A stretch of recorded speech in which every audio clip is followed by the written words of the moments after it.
Hi, my name is Joe Jackson. I'm a journalist, author, interviewer, and broadcaster. And during the first decade of the 21st century, I presented a radio series called Under the Influence, in which I spoke to world famous musicians about basically the music that made them feel compelled to become musicians. Sadly, that series title, Under the Influence, was later used for a similar series on MTV.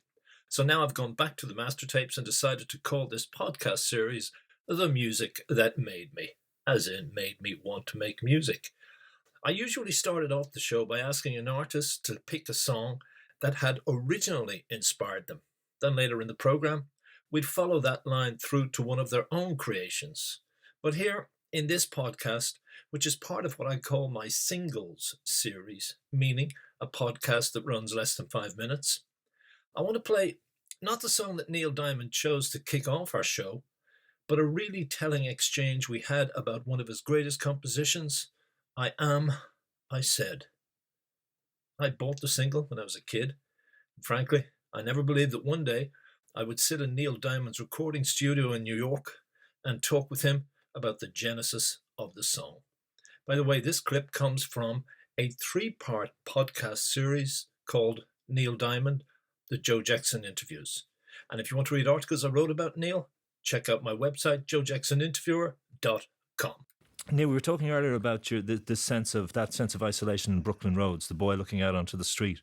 But you later said that when you wrote I Am, I Said, that it's a statement on my part for the first time in my life which said essentially, I am, I exist, love me, accept me. It says all the things I needed as a child. It was the self-esteem I never had. Yeah. That was really essential in terms of, we won't go back onto the shrink's couch, but just expressing who Neil Diamond is in essence. That was a really pivotal song for you, wasn't it? Exactly. That song really dug deep in it.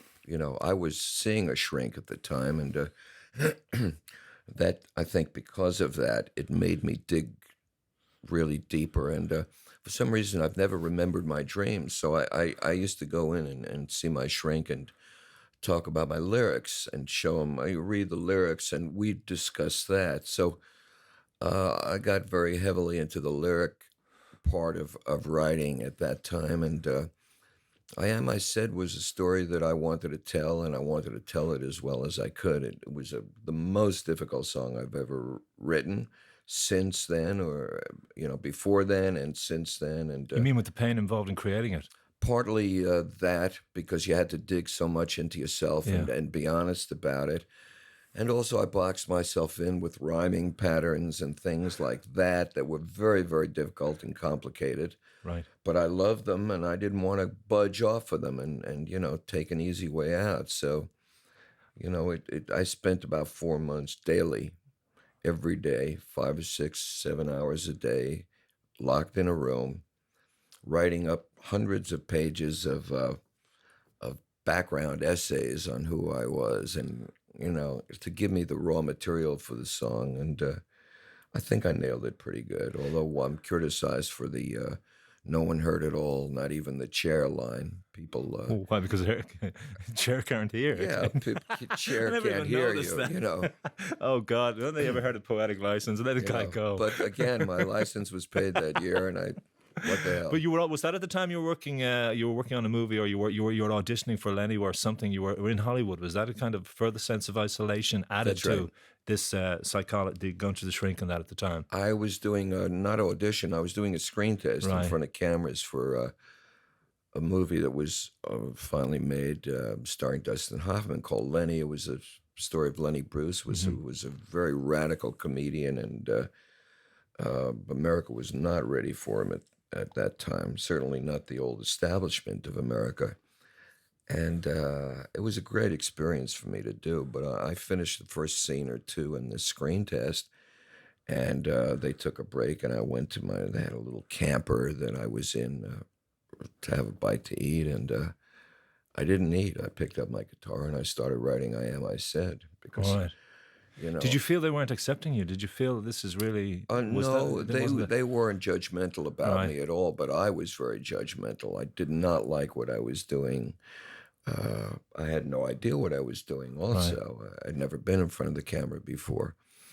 But whatever pent-up emotions came from that morning of work, I vented it in that song, and it was the beginnings of that song. And can you, when you sing it now, can you still identify with the lost soul at the center of it? Or Yeah. have you grown skins around the self that used to be then? Is it a younger self? Is it a Well, sort I've developed out of that person, Yeah. I'm lost between two shores. I'm no longer, finally, after all of these years, I finally took an apartment in New York City, and, so I can come and live here again. All right. And Okay. we'll see, the story continues. We'll see if you can go home again. But so there are a lot of things that I've outgrown. Right. Not that I've built up scales, and Okay. because as a writer, you can't build up these kind of things as around. You must be vulnerable, and you must, that's the way to really write honest music. Do you walk the Brooklyn roads again? If you saw that kid looking out a window, would you recognize him? Absolutely. I see them all the time. I see youngsters, writers. Just a few weeks ago, I attended an awards dinner.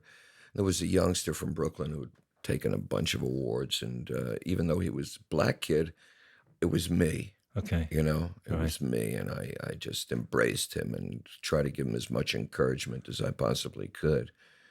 But it was definitely me. Okay, for all people who may have felt or be feeling or may feel like this in future, let's hear I Am, I Said, the original version.